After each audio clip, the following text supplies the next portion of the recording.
Donc, c'est moi qui vais introduire aujourd'hui. Donc, je suis Julie Perrin, je suis coordinatrice du programme Dilemme, donc pour Crésus. Donc, c'est donc une nouvelle édition de ce webinaire qui est dédié en premier lieu à nos ambassadeurs, donc les animateurs des ateliers, et qu'on a également ouvert à d'autres. Donc, si jamais vous n'êtes pas un ambassadeur Dilemme et que vous faites partie que vous voulez en savoir un peu plus sur le programme et sur Crésus, il ne faut pas hésiter. Vous pouvez nous poser des questions sur le chat et Jean-Pierre pourra y répondre. Et on est aussi à votre disposition pour vous présenter d'autres actions dans un temps autre.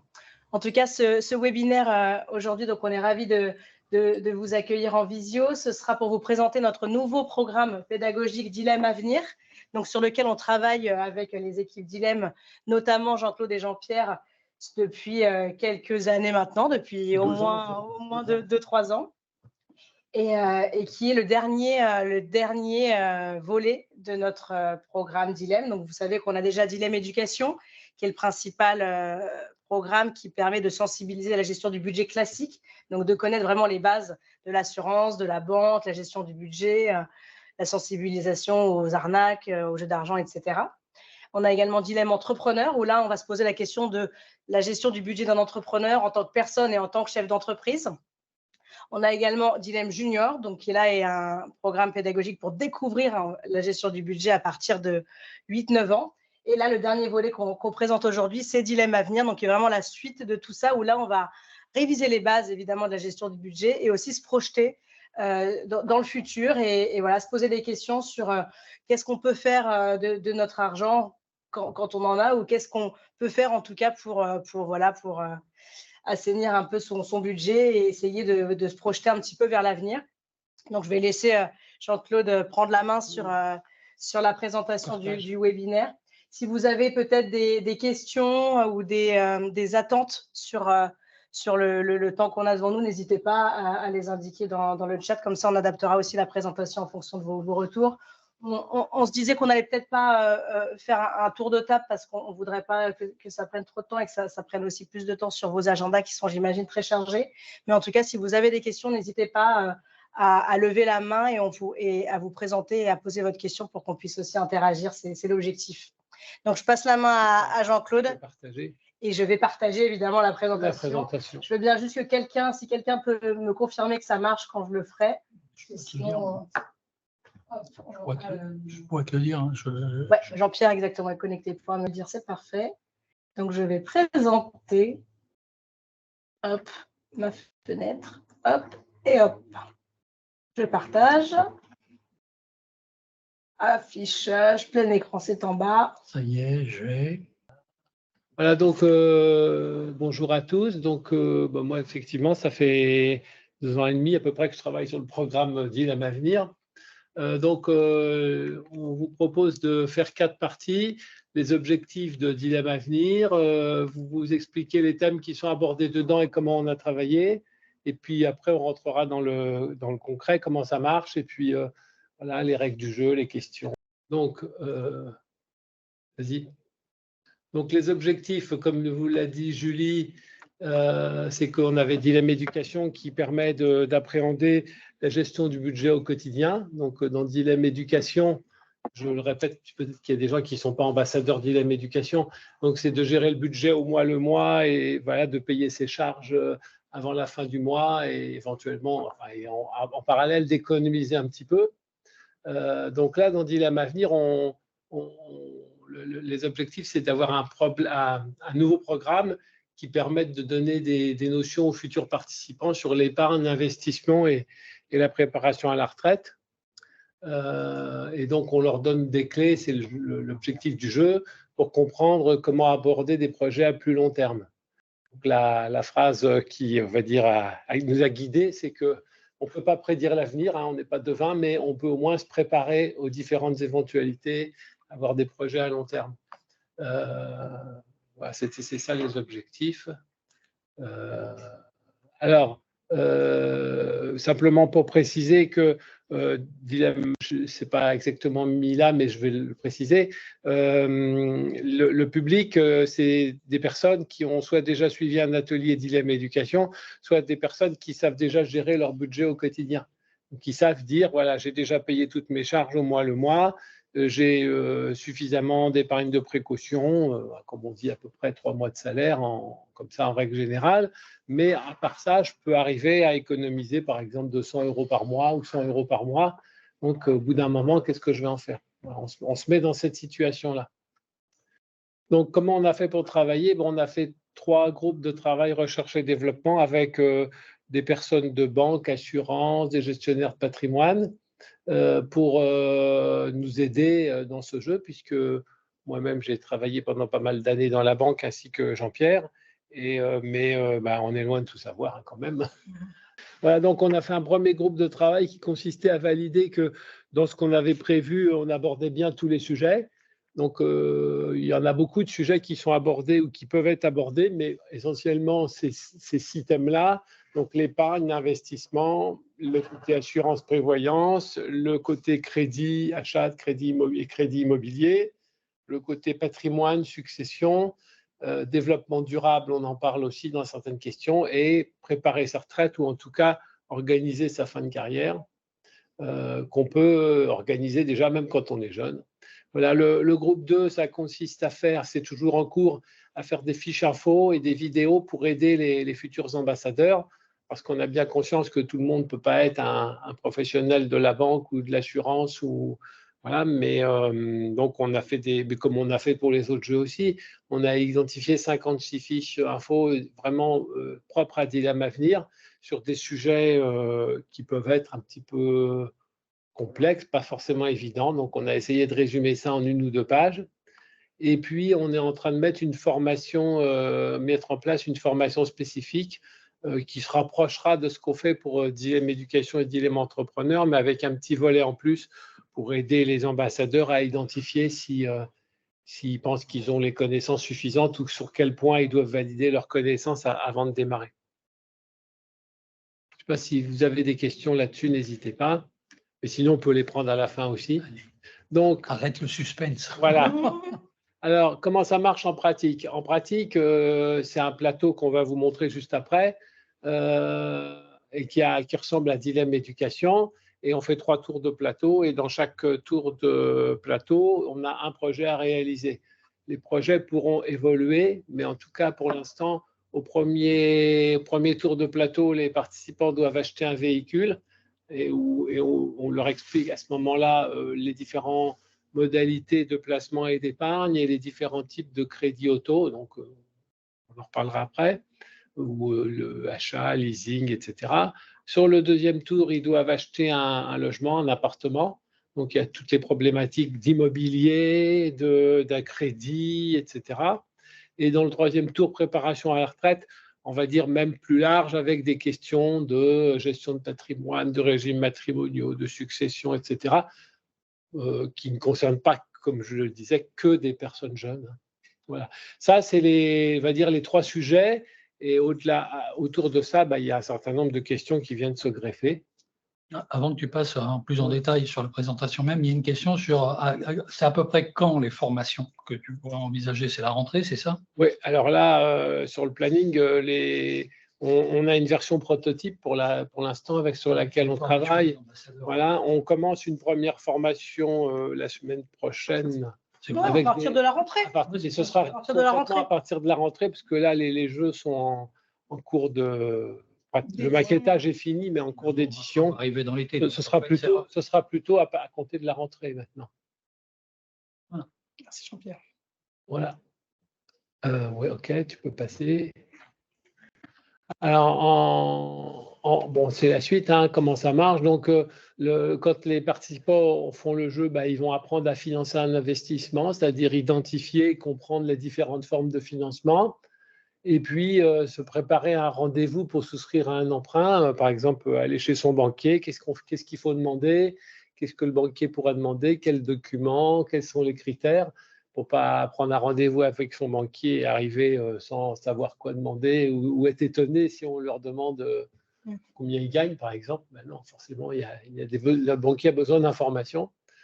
Ils devront savoir préparer l'avenir, on va dire, savoir ce qu'ils doivent épargner, quels sont les grands types de supports d'épargne, les différences entre les livrets réglementés et la bourse, puisque ceux qui connaissent Dilemme Éducation, c'est bien, mais on a un livret qui ressemble à un livret d'épargne un peu aménagé. Là, dans Dilemme Avenir, on a deux façons de placer ses économies. Donc, comment ça fonctionne, les avantages, les inconvénients de chaque type de placement, les risques aussi, pour aussi sensibiliser les jeunes à toutes les Eldorado auxquels on peut croire et qui n'en sont pas. Voilà, donc ensuite, tout ce qui fait partie des assurances, on en parle aussi. Aussi, on évoque aussi des informations sur l'immobilier avec quelques questions débat. Est-ce qu'il faut mieux acheter ou louer son appartement, les avantages, les arguments pour, les contre. Comment ça se finance aussi. Et puis sur la retraite, les formalités, s'informer, comment anticiper aussi, parce que parfois on peut anticiper des choses bien longtemps à l'avance et ça peut aider le moment venu. Voilà, c'est ça le principe. Donc, on passe. Donc, la règle du jeu, donc on a un plateau qu'on va vous montrer. On fait 3 tours de plateau. On a un projet par tour, ça on en a parlé. On a une monnaie spéciale. On n'est pas en euros, on est en Crésus. Bon, c'est notre président qui a trouvé le nom de la monnaie. C'était vraiment une monnaie ancienne au départ. Alors pourquoi on est resté en Crésus? D'abord parce que les prix, les coûts peuvent bouger. Et puis deuxièmement, parfois d'un tour à l'autre, la monnaie n'est pas la même, parce que pour parler d'un achat d'un véhicule et d'un achat d'un appartement, on n'est pas dans les mêmes ordres de grandeur. Et puis on ne veut pas non plus pouvoir comparer, si on parle d'immobilier, entre quelqu'un qui habite en province ou à Paris. Voilà. Donc on s'est dit, voilà, on va avoir une monnaie spécifique.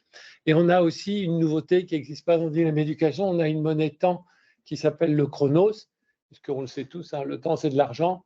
Et on a possibilité dans le jeu d'échanger du temps contre de l'argent. C'est-à-dire, par exemple, travailler à temps partiel, on gagne moins, mais on a un peu plus de temps. Si on a des projets qui demandent du temps et pas beaucoup d'argent, ou à l'inverse, si on peut faire des heures supplémentaires, gagner plus, on a moins de temps disponible, mais on peut essayer d'avoir un petit peu plus d'argent. C'est vrai qu'en pratique, ce n'est pas toujours le cas, mais bon. Et dans le jeu, donc, on a, comme les autres jeux, on a des questions, des dilemmes. On a une petite variante, c'est qu'on a des événements qui peuvent concerner l'équipe qui joue ou toutes les équipes, puisqu'il peut y avoir des événements extérieurs. On l'a vu dans la pratique réellement avec le Covid, par exemple, ou avec des catastrophes naturelles. Ça peut concerner tout le monde et ça peut parfois casser, ou en tout cas décaler des projets qu'on avait. On a des placements et c'est plus des points plaisir, c'est des points sourire. Alors pourquoi sourire? Parce que quand on réalise certains projets, c'est pas un problème, c'est pas un plaisir, on s'amuse pas forcément, mais si on réalise son projet.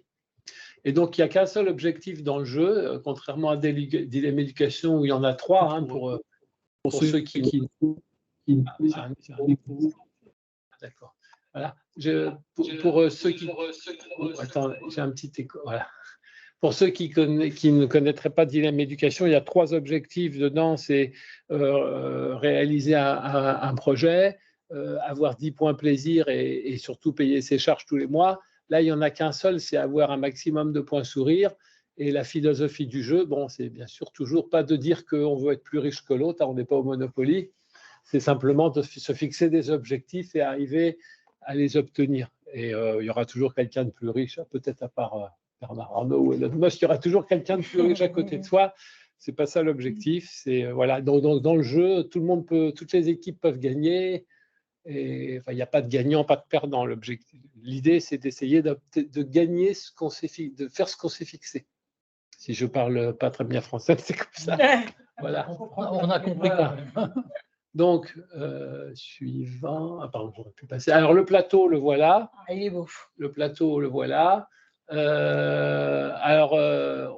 Voilà. On commence par le départ. On commence par le départ. On a des cases avec un point d'interrogation. Donc, ce sont des questions. On vous en montrera 2-3 tout à l'heure. Des dilemmes comme dans Dilemme Éducation. On a une case rouge avec des points d'exclamation, ce sont des événements. Donc, comme je vous le disais, ça peut être un krach boursier, tous les placements qui sont en bourse perdent 20%. Ça peut être des événements positifs aussi. Et ça peut concerner une seule équipe, Voilà, et ça plusieurs peut équipes. concerner une seule équipe ou plusieurs équipes. Voilà. On a une petite case avec un joker aussi en vert qui peut être laissé au choix de l'animateur, soit pour rééquilibrer un petit peu si une équipe est tombée que sur des questions, de leur mettre un événement, ou l'inverse. Et on peut aussi mettre un peu de piment, un peu selon les équipes qu'on a et les joueurs, c'est-à-dire demander aux autres équipes de choisir si on met une question, un événement ou un dilemme. Bon, c'est un petit peu pour pimenter le jeu. Et on a une spécificité aussi, ce sont les placements. Donc les équipes doivent, avant le drapeau, je ne sais pas si vous voyez, il y a un drapeau rouge tout à droite sur une case d'interrogation.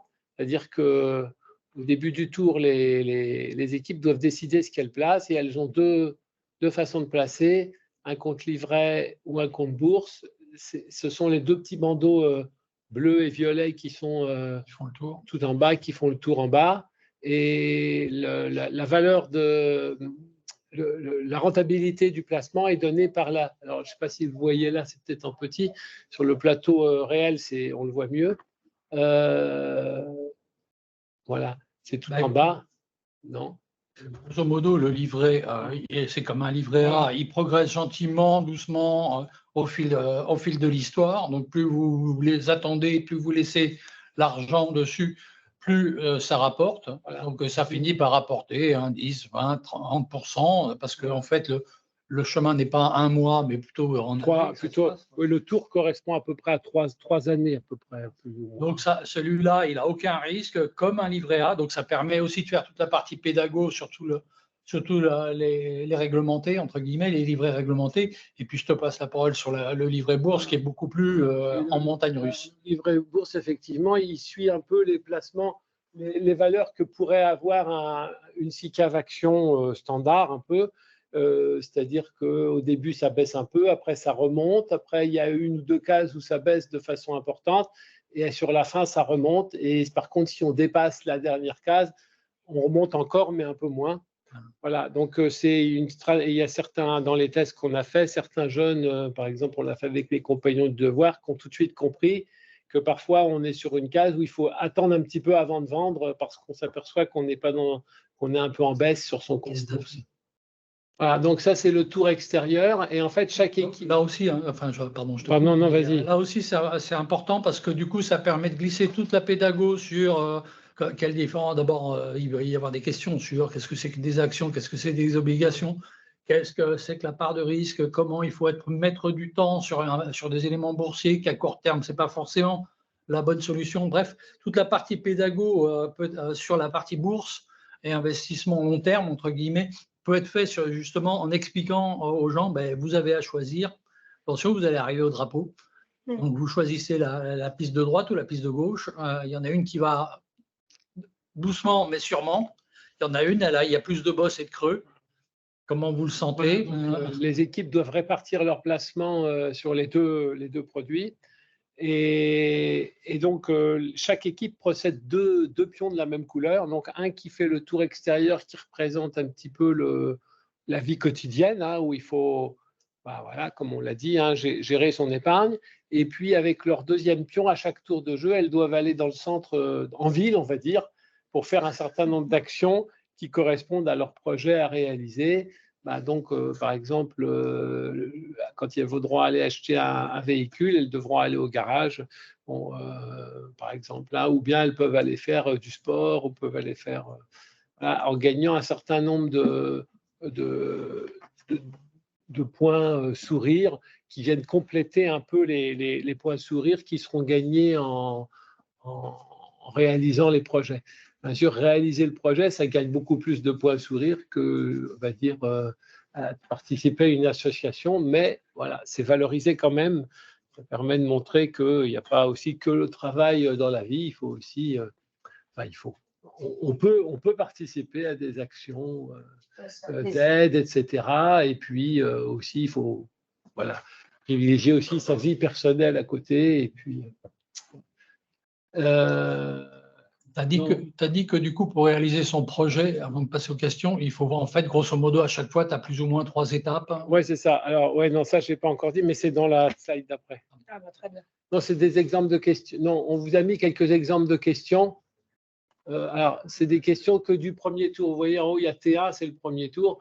Donc, on parle d'achat de véhicules, de placement. Donc, par exemple, il y a une question sur les assurances. Au début, il y a des questions qui se recoupent avec dilemme éducation. On va dire que c'est une petite révision. Alors, bon, qu'est-ce qu'un malus l'automobile? Voilà, bon, pas lire toutes les questions, mais c'est pour vous donner une idée des questions. C'est quand dans Dilemme Éducation, on se posera la question de qu'est-ce qu'une assurance auto. Là, on va rentrer un peu plus dans les spécificités en demandant qu'est-ce qu'un malus. L'idée, c'est toujours quand même d'approfondir un petit peu plus un concept qui a déjà été vu dans les premiers ateliers. De toute façon, en plus, il fallait une voiture balai parce qu'on n'est pas sûr que dans la salle, il n'y en ait pas un qui ait raté une marche. Sûr. Et qui a peut-être besoin d'un rappel. Après, tu peux peut-être rappeler aussi que du coup, il y a en haut à droite des étoiles. Il y a des questions simples et des questions plus compliquées. Voilà. Et que forcément, du coup, là aussi, il faudra jouer avec les complexes ou les simples. Si on sent qu'on a un groupe affûté, entre guillemets, on passe que du niveau 2 en termes de questions. Si on n'est pas sûr de qui on a en face ou qu'on sent un peu de mou, il faut tester le terrain avec des questions de niveau 1 pour être sûr de perdre personne en route. Quoi. Ce qu'on a fait aussi, c'est qu'on a fait la plupart des questions en questions fermées avec 3 ou 4 choix. Si on sent que le groupe est plus affûté, comme disait Jean-Pierre, on peut poser la question ouverte simplement sans donner les 3 possibilités. Voilà. Vas-y, j'en ai mis quelques-unes des questions. Qu'est-ce qu'un chèque de banque? Bon, ça intervient pour payer un véhicule. Donc là aussi, ça amène le débat sur les différentes façons de financer un véhicule. C'est un exemple. Après, on a des questions plus sur les actions, sur la bourse. Qu'est-ce que c'est? Quels sont les risques? Voilà, par exemple. Hein. Donc là, c'est une question où les 3 propositions sont vraies. Mais bon, ça permet d'ouvrir le débat sur la bourse, expliquer un peu le principe. Bien que, bien entendu, ce n'est pas en 3 heures qu'on va devenir expert financier, mais ça donne une idée, on va dire. Après, pareil, il y a une question sur les obligations. C'est pareil, on évoque le sujet. À l'animateur de voir s'il pose les mêmes questions les unes à la suite des autres ou s'il en prend une. Et puis, là, pour faire un point pédagogique. Voilà, un point pédagogique en fonction de ce qu'il veut montrer. Après, on a insisté aussi sur la crypto-monnaie. Il y a beaucoup de jeunes qui ont l'impression que c'est le jackpot pour leur montrer les risques. Et effectivement, la question, c'est j'ai fait un investissement en crypto-monnaie, ça a doublé. Est-ce que je suis sûr d'avoir la même chose l'année prochaine? Bien entendu, c'est faux, mais c'est une façon d'expliquer les risques. Alors ensuite, c'est là effectivement, comme le disait Jean-Pierre, que chaque projet se réalise en 3 étapes. Donc on n'a pas dans ce jeu, on n'a pas un tableur avec des petites cartouches à retourner. On a, alors on peut revenir en arrière. Ouais, il est au dos. Hein. Enfin, c'est une feuille en 2 parties. On a des cases à cocher. Si je reviens précédent, voilà. Ça, c'est la façon de simplement, c'est le résumé de la règle du jeu que les participants auront à chaque fois devant eux. Ils pourront retourner la feuille. Donc, on rappelle l'objectif, comment on fait, le matériel, les projets. On explique comment on joue, des exemples de jetons, les possibilités d'échange. À tout moment, on peut échanger un Chronos contre dit Crésus et inversement. On explique quand est-ce qu'on doit placer, voilà, et les caractéristiques. Il y aura peut-être encore des choses qui seront revues dans l'ordre des pavés. Et puis on a mis un QR code aussi parce que l'idée c'est que les participants gardent la feuille après et si on flash le QR code, on arrive sur une page de notre site où il y a tout un tas de liens pédagogiques sur les différents sujets qui ont été évoqués. S'il y a des gens qui veulent après coup les retrouver, creuser le système. Et puis ensuite, on dit aux gens de retourner leur feuille et ils ont un tableau de suivi, donc projet 1, projet 2, projet 3, avec à chaque fois les étapes à réaliser. Donc par exemple, le projet 1, acheter un véhicule. Dans un premier temps, on suppose que ce sont des jeunes, hein. Il faut passer son permis, donc il faut du temps et de l'argent parce que ça prend un petit peu de temps. Voilà, il faut souscrire une assurance. Bon, pour les sensibiliser au fait que quand on veut acheter un véhicule, il n'y a pas que le coût du véhicule, surtout quand on est jeune conducteur, il y a le coût de l'assurance. Et puis acheter le véhicule. Et puis ensuite, sur l'assurance, on a 2 options d'assurance. Donc c'est aussi, comme le disait Jean-Pierre, un rappel sur Dilemme Éducation entre l'assurance tout risque et l'assurance routière. Et puis dans l'achat du véhicule, on explique paiement comptant ou LOA, donc leasing. Donc on a mis un peu plus de points pour le leasing, parce que quand on achète en LOA ou en leasing, c'est je veux dire la même chose, hein, en anglais simplement, parce qu'on s'achète une sorte de sécurité sur l'entretien. C'est un peu, voilà, c'est des options possibles, hein. Au deuxième tour, on doit acheter un appartement qui vaut 1500 Crésus, donc on doit avoir 10% d'apport. Et donc on dit, il faut déjà aller voir son banquier, demander un conseil, calculer son budget avant de se lancer. Ensuite, il faut trouver un logement. Donc là aussi, on peut avoir la chance de trouver vite ou pas. Et puis ensuite, il faut aller voir le notaire pour signer une fois qu'on a trouvé. Avec une option, c'est si on n'arrive pas à réunir l'argent, c'est d'acheter par exemple un studio et de le louer pour se faire un premier rapport. Voilà, c'est des options possibles. Ça permet d'ouvrir la discussion.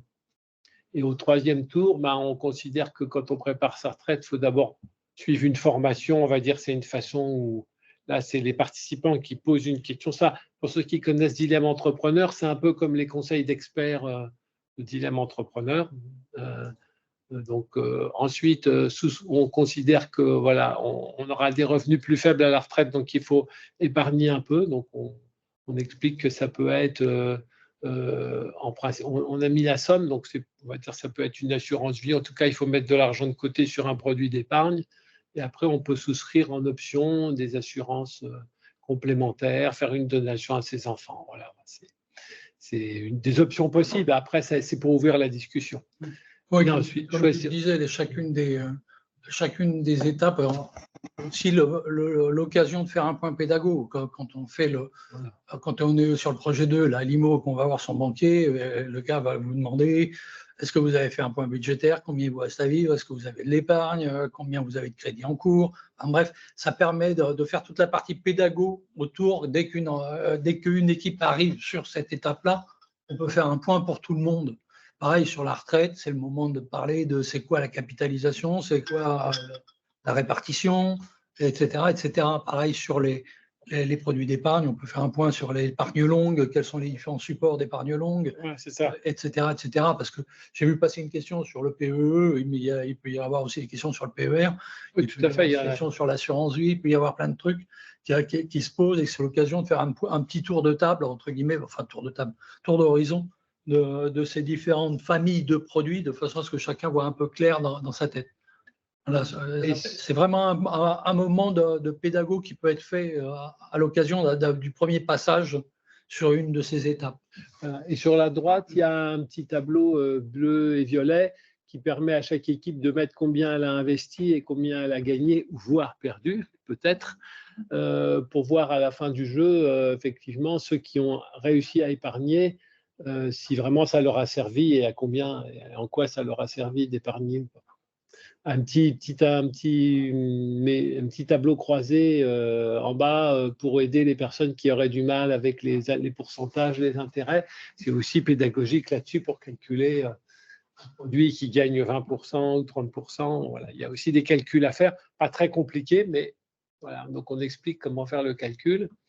Qu'est-ce que je voulais dire aussi? Le jeu a été conçu aussi pour que, éventuellement, si c'est trop long, on puisse très bien ne faire que le projet 1 et le projet 2. Ce n'est pas gênant, surtout si c'est des jeunes qui n'ont pas trop d'idées sur la retraite. Dépend là aussi de l'âge de la cible. On peut faire 2 et 3 si on est sur des plus matures, entre guillemets. Mais je pense qu'il faut faire quand même le 1 parce qu'on explique le principe des placements et des actions, mais on peut très bien faire le premier et le troisième, par exemple. Voilà, ça a été conçu, c'est un jeu, mais c'est un programme d'éducation. Donc, c'est après aux animateurs de se l'approprier et de l'adapter à leur public, comme les autres jeux, mais c'est peut-être plus fait pour ça, quoi. Et t'as encore un clic. Oui, c'est à moi de cliquer, OK. Alors, la conclusion, c'est que le participant, quand il aura fait ce jeu-là, En théorie, il saura déjà, en tout cas, même s'il ne comprend pas tout, il saura qu'il faut se méfier avant de faire un placement. C'est ça surtout sur lequel on veut attirer l'attention, que les gens ne placent pas n'importe où. Il aura compris qu'il y a des, on espère en tout cas, des produits réglementés avec des taux fixés à l'avance qui ne rapportent pas beaucoup mais sans risque. Qu'il y a que la bourse, ça peut rapporter plus, mais qu'on peut aussi perdre, et puis que les crypto-monnaies, c'est hyper dangereux. Il aura, s'il veut acheter un jour un véhicule, on espère qu'il se souviendra un peu du principe et des différentes façons de financer son véhicule. Et puis, s'il veut un jour acheter de l'immobilier, ben, il aura peut-être qu'il se posera les questions ce jour-là. Il se dira, tiens, que je regarde mon budget, et puis peut-être qu'il se dira, finalement, même, je ne gagne pas tant que ça, mais je peux quand même peut-être acheter quelque chose. Ou bien à l'inverse, moi, ce ne sera pas mon idée. Voilà. En tout cas, il saura les bonnes questions à se poser. Et puis, en vue de la retraite, il saura déjà qu'il ne faut pas acheter ses fiches de paye, par exemple, ou qu'il ne faut pas non plus les garder que sur une clé USB. Comme disait notre ami Jean-Pierre, dans 30 ans, peut-être que plus personne ne saura lire des clés USB. Hein. Voilà. Et puis, il aura quelques éléments sur la gestion de patrimoine, hein, par exemple le régime matrimonial, s'il est pacsé ou s'il est avec son compagnon ou son ami, s'apercevra que si un jour il décède, son ami I ou Ion n'héritera rien du tout, même s'ils ont vécu 40 ans ensemble dans le même appartement. Voilà. Donc, il y a peut-être des questions sur lesquelles on peut réfléchir. Et puis, on peut se retrouver confronté à des problèmes de succession, même quand on est jeune. Hein, on peut malheureusement perdre un parent ou un proche ou pas, et se retrouver à des problèmes un peu compliqués. C'est bien si on en a entendu parler avant. Mais même pour préparer la retraite, hein, on peut avoir des jeunes, entre guillemets, qui peuvent être amenés à aider les plus seniors qui ne savent pas par quel bout prendre le problème. Hein. Voilà, c'est ça. Donc, on espère avoir fait un tour complet de tous les problèmes, on va dire, d'avenir. Après, à chaque animateur aussi d'adapter en fonction de son public. C'était ma présentation. Si vous avez des questions, on va y répondre. On a essayé de résumer le jeu en quelques slides. Bon, il n'y a pas beaucoup de questions. Comment je fais pour arrêter de partager?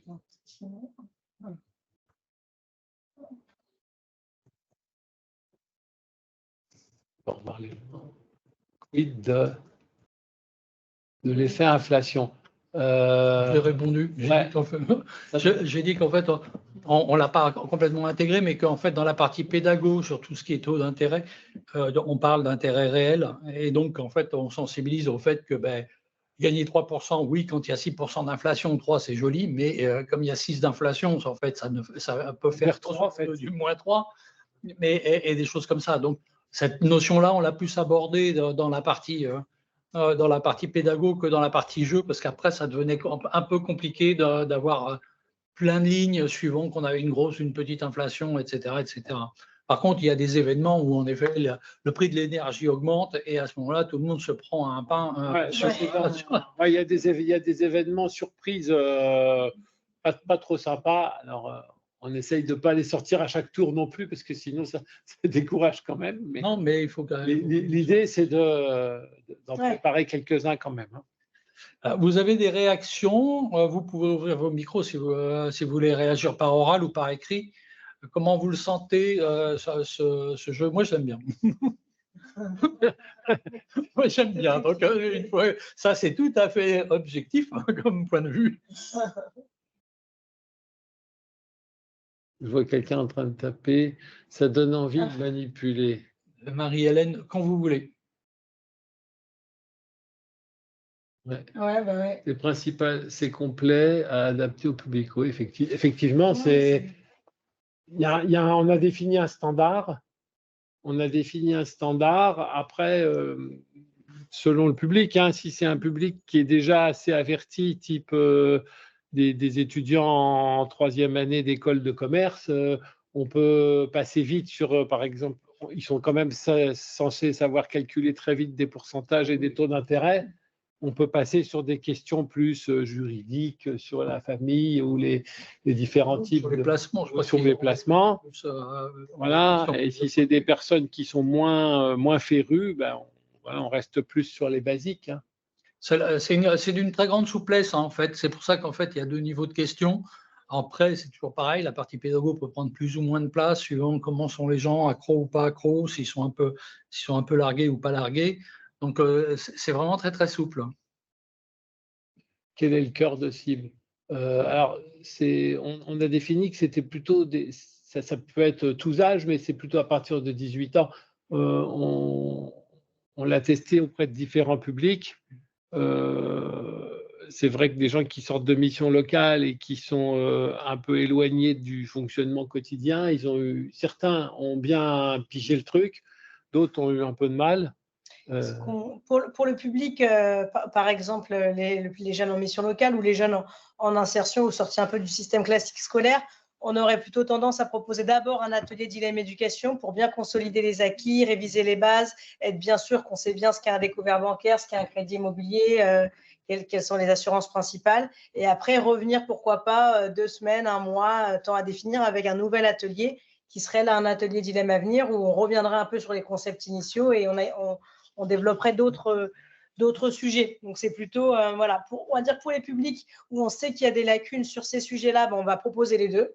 Comme ça, on sait qu'on va pouvoir parler largement sur tous les sujets. Et pour les publics déjà initiés, donc il y en a beaucoup, mais il y en a beaucoup qui ne sont pas déjà initiés, et ben on peut proposer directement Dilemme à venir parce qu'on révise quand même les principes de base. Mais ce n'est pas que pour les élèves, les jeunes étudiants de L3, M1, M2 qui sauraient déjà tout ça. Non, non, c'est vraiment pour tous les publics. Après, on considère qu'à 18 ans au moins, on a déjà un minimum d'expérience, mais c'est très peu. En tout cas, on peut se projeter dans la vie active. Facilement se projeter. Mais bon, on aura quand même tendance la plupart du temps à proposer un atelier dilemme éducation en amont. Oui. L'autre jour, moi, à l'école de la deuxième chance, là, j'avais une cible. Il y a des fois où j'ai des gens, vraiment, c'est du dilemme éducation, E majuscule. Autant, la dernière fois, je pense qu'on aurait pu faire au moins un tour sur d'avenir, entre guillemets, parce qu'ils avaient des vraies questions sur l'épargne. Ouais. Avec des vraies stratégies. Ça ne comprenait pas forcément tout, mais on voyait qu'ils avaient franchi un step dans leur éducation financière, entre guillemets. Ils étaient quand même le cas du dessus par rapport à un mois avant aussi. Mais là, typiquement, si dans les structures sur lesquelles vous travaillez, vous, les ambassadeurs, vous avez parfois un public, entre guillemets, captif, un public que vous accompagnez sur la durée. Et donc là, typiquement, ça peut être un nouvel outil supplémentaire à proposer. On va d'abord faire un atelier éducation, puis un autre atelier, et enfin revenir sur un atelier dilemme à venir. Parce qu'on voit quand même qu'aujourd'hui, même dans les ateliers de dilemme éducation qu'on propose, il y a plein de questions, justement, comme vous le disiez tout à l'heure, sur l'inflation, mais il y a plein de questions sur la retraite. On ne comprend pas très bien le débat actuel. Qu'est-ce que c'est? Qu'est-ce que ça veut dire? Je ne comprends pas. Donc, on a plein de questions qui rentrent en jeu, et l'outil dilemme éducation le permet un peu moins que cet outil-là. Donc, c'est voilà aussi avoir cette double casquette, pouvoir switcher d'un outil à l'autre en fonction du groupe. Ça, c'est. Est-ce qu'il y a une question? Est-ce qu'on va faire des sessions de formation pour les ambassadeurs dilemme? Est-ce qu'il va y avoir des sessions de formation organisées pour les ambassadeurs dilemme? Oui, absolument. C'est l'objectif. Là, on a terminé de consolider le programme de formation avec les équipes. Donc, on va le proposer aux ambassadeurs. Il est probable qu'il faille quand même repasser par une journée de formation complète et peut-être un coaching. On se dit qu'il va sans doute y avoir un coaching aussi pour animer le jeu en plus de la journée de formation. Après, il y a quand même un enjeu, Jean-Claude l'a évoqué tout à l'heure, il y a un enjeu aussi de connaissance des sujets. C'est-à-dire qu'on ne maîtrise pas forcément tous les sujets qui sont abordés par le jeu. Donc, on va aussi, en tant qu'équipe pédagogique, on va aussi se poser la question en fonction de qui vous êtes, quelle est votre expérience, quel est votre métier, est-ce que vous avez aussi peut-être besoin vous-même de réviser certains concepts avant de les proposer à vos bénéficiaires? Donc là, on est en train de développer aussi du support pédagogique, des fiches infos, des vidéos tutos, voilà, pour consolider déjà les connaissances des formateurs, puis les former à l'animation, puis leur permettre d'animer les ateliers auprès de leurs bénéficiaires.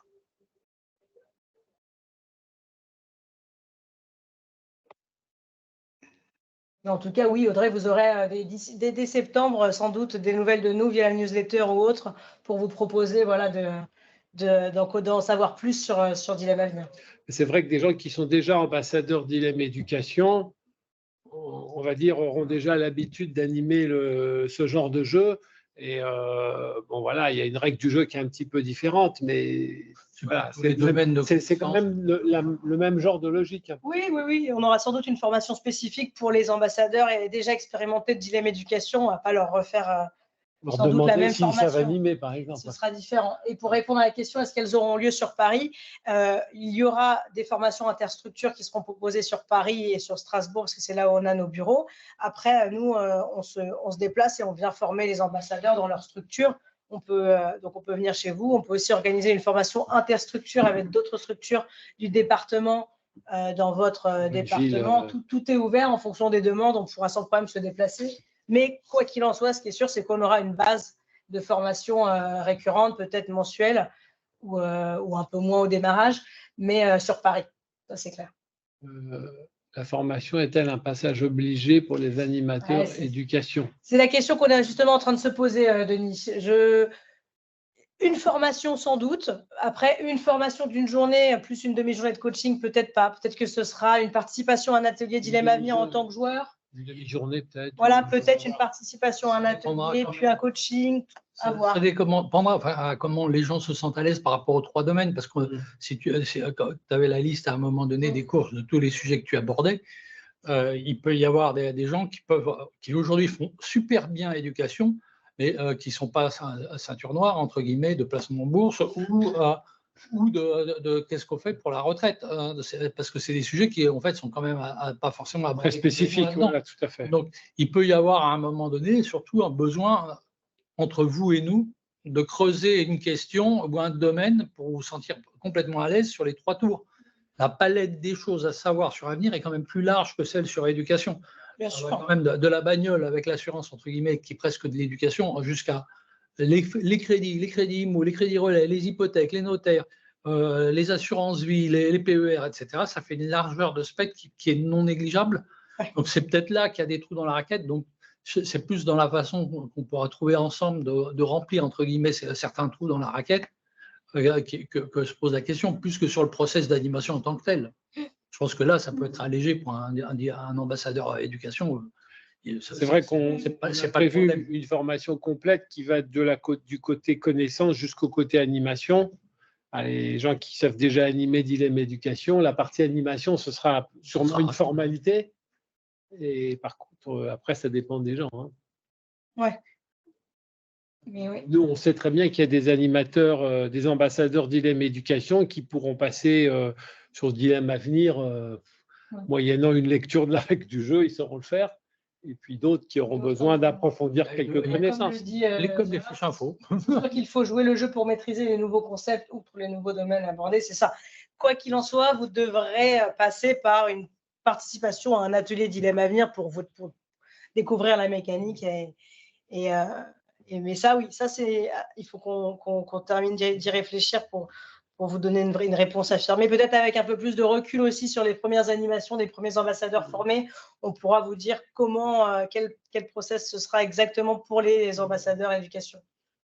C'est un peu comme Dilemme Entrepreneur. Hein. Si on fait Dilemme Éducation, ce n'est pas instinctif de passer à Dilemme Entrepreneur. Il y a des notions sur la gestion d'entreprise sur lesquelles il faut avoir quand même une idée. Alors, Régine, hop là. Nous travaillons avec Dilemme Éducation dans le cadre de la mission locale et également plateforme Loge-toi pour les jeunes 16-29. Nous avions des parrains qui interviennent avec les jeunes sur ce jeu aussi et nous aimerions pouvoir les former sur ce nouveau dilemme à venir, ainsi que nous. Et il serait bien d'avoir une petite révision de Dilemme Éducation si cela est possible. Merci beaucoup pour votre tour. Va-t-on recevoir ce nouveau jeu? Il y a plein de questions. Il y a plein de questions. Donc, tout est possible. Les parrains, enfin, en tout cas, évidemment, oui, tout est possible. Ça, c'est clair. Une petite révision de Dilemme Éducation, c'est tout à fait possible également. Je pense qu'on peut peut-être, Régine, s'appeler pour en discuter de vive voix, parce que j'ai l'impression qu'il y a pas mal de questions en une pour que je vous réponde plus précisément. Mais en tout cas, sur le principe, pour recevoir ce nouveau jeu, sur le principe, il faudra se former à l'animation et acquérir le nouveau jeu, donc l'acheter. Après, la formation, elle pourra être faite chez vous, elle pourra être faite chez nous. Adapté peut-être à chaque personne. Tout dépend un peu. Et puis les parrains, là dans votre question, les parrains qui interviennent, qui sont-ils en fonction de qui ils sont? Peut-être qu'eux peuvent se former. Tout dépend chez nous. C'est peut-être un peu, du profil. Spécial. Un peu spécial comme question. Donc si vous voulez, je note vos coordonnées et on se rappelle après pour en discuter. Et ben voilà, super. Je note le téléphone. Et Natalia posait une question. Est-ce qu'il y a des questions axées sur la responsabilité environnementale, impact, action, prévention, développement durable pour l'avenir? Il y en a quelques-uns, par exemple sur l'immobilier, sur les immeubles à basse consommation d'énergie. Sur les diagnostics et compagnie. Sur les diagnostics de performance énergétique, immobilier, des choses comme ça. Et c'est quand même pas mal abordé dans l'éducation, ça. On l'aborde aussi. C'est-à-dire, la partie environnement, ce n'est pas le thème principal du jeu, mais on ne l'a pas oublié et c'est mentionné. Hein. Donc, après, c'est toujours pareil, on a un premier… Là encore, les placements responsables… oui, alors on peut… c'est ce que j'allais répondre, et on peut le faire aussi dans la partie pédago, quand on explique, notamment quand on parle d'assurance vie et autres, il y a des supports qui sont plus ou moins green, pour le dire comme ça, et sur lequel on peut décider de privilégier. Ça fait partie du discours qu'on tient. Pareil, quand il y a un échange avec le conseiller financier, pour le dire comme ça, on peut clairement, on explique aux gens qu'on peut clairement leur dire qu'on veut placer du vert, entre guillemets, ou dire qu'on s'en fout, c'est chacun. Et puis, il y a pareil, on aborde cette notion-là quand on achète la bagnole. Après, est-ce que tu la prends électrique, est-ce que tu la prends hybride, est-ce que tu la prends machin? Attention aux ZFE, c'est pas la peine d'investir dans une critère 5 actuellement, etc. Et pareil sur le logement, là on en parle beaucoup avec les diagnostics énergétiques qui sont un vrai support pédago et qui sont un moment clé, hein, parce que quand on vous pond un appartement en F et G, entre guillemets, là, le cours de pédago autour de l'audit énergétique qui est obligatoire depuis le 1er avril, ça vient tout seul, quoi. Donc, c'est des dimensions qu'on peut aborder notamment, je pense, plus dans la partie pédago, en croisement, en complément des autres domaines, qu'en tant que tel, sur une dimension, entre guillemets, j'ai un projet green. Vous voyez Après, c'est toujours pareil. Là, on a fait un premier set de questions. Tout comme le dilemme éducation, ça sera sûrement enrichi par la suite et on pourra imaginer. Tu as l'air de dire d'être malheureux. Il y en a 150 questions déjà. Donc il y a de quoi ça. Non, mais je veux dire, il y a de quoi s'amuser. Rajouter. Oui, c'est sûr. Pour répondre à Marie-Hélène, c'est plutôt une session de 3 heures en comptant qu'il y a un petit temps d'intro et un petit temps de conclusion, 15 et 15 minutes. Donc, au final, c'est peut-être plutôt 2h30 de jeu. Et si on arrive à avoir le groupe pendant 3 heures, c'est bien. Après, on sait qu'on aura sans doute des contraintes de groupes qui auront que 2 heures ou 2h30 devant. Donc, on pourra adapter le jeu pour le raccourcir. On peut faire que 2 tours. On fera que 2 tours. Et puis, on peut aussi, comme dans Dilemme Éducation, on ne termine pas tout le temps les parties. Donc, on peut toujours finaliser la partie en insistant sur… en rappelant un peu le déroulé du jeu, où on est chacun, et faire une conclusion pour justifier un petit peu de l'arrêt de la partie sans avoir réellement terminé le jeu. Donc ça, on ne s'inquiète pas trop sur le fait de diminuer le timing s'il le faut. Après, avec tout ce qu'il y a à voir sur les sujets qu'on veut porter avec ce programme-là, c'est clair qu'en 3 heures, on sera un peu plus tranquille sur le temps. Et le nombre de joueurs idéal, je dirais que c'est 9 pour 3 équipes de 3 ou peut-être 12 pour 3 équipes de 4. C'est comme Dilemme Éducation, c'est toujours mieux d'avoir 3 équipes max, parce que la 4e équipe, elle fait vraiment, pour le coup, ça ralentit le jeu d'avoir 4 équipes, parce que le temps que tout le monde tourne les dés, répondre aux questions, ça devient un petit peu long. Donc, l'idéal est de ne pas dépasser 3 équipes. Après, si on a 2 équipes, 2 ou 3 équipes de 2 ou 3 joueurs, c'est sûr que ce sera plus facile pour l'animateur à animer et plus facile pour les joueurs pour interagir entre eux. 6 et 9, c'est peut-être l'idéal, je dirais. Ouais. Moins de 6, c'est pas très drôle. Moins de 6, c'est un peu moins dynamique. C'est ça la difficulté, mais bon, c'est plus facile à moins de 6 qu'à plus de 12. Plus de 12, ça paraît compliqué, quoi. Ouais, non, 6, 9, c'est bien. Mais 9, c'est bien. Généralement, on a des groupes de 10, généralement, donc ça ira. Ouais. Bon, bah, écoutez, en tout cas, merci pour ces questions et pour votre intérêt. De toute façon, je pense qu'il y aura le support de la presse, il y aura un replay qui va se mettre sur Ouais. YouTube. Ouais, on va vous envoyer ça. Peut-être que par contre, ils ont une adresse contact s'ils veulent, s'il leur vient des questions après. Ah oui, il ne faut pas hésiter. Oui, si vous avez des questions, à nous envoyer des mails à communauté@dilemcresus.org. Quelqu'un qui écrit. Ah, il y a Quentin qui écrit. Merci, Merci super. Quentin, c'est gentil. Ouais. Il y a beaucoup de gens qui ont travaillé dessus et il y a eu déjà pas mal de tests. Hop, je vous mets l'adresse mail. Si vous avez des questions, des mails, il ne faut pas hésiter à nous en envoyer. Puis vous pouvez nous contacter. Et quoi qu'il en soit, nous, on reviendra vers vous avec les détails sur comment se former, comment bénéficier d'un atelier en direct. Enfin voilà, surtout sur la suite, quoi. Et si vous voulez qu'on se fasse un Teams ou si vous êtes sur la région parisienne, vous voulez passer pour qu'on en parle, il n'y a pas de souci non plus. Absolument, oui. Ouais, tout à fait. La porte est grande ouverte. Vous pourrez voir le jeu en Merci, David. vrai. Enfin, le prototype. Et voir JC en vrai, c'est quand même Merci mieux. beaucoup. Merci à tous et à très bientôt. Merci à tous. Merci. Merci. Merci beaucoup pour votre participation.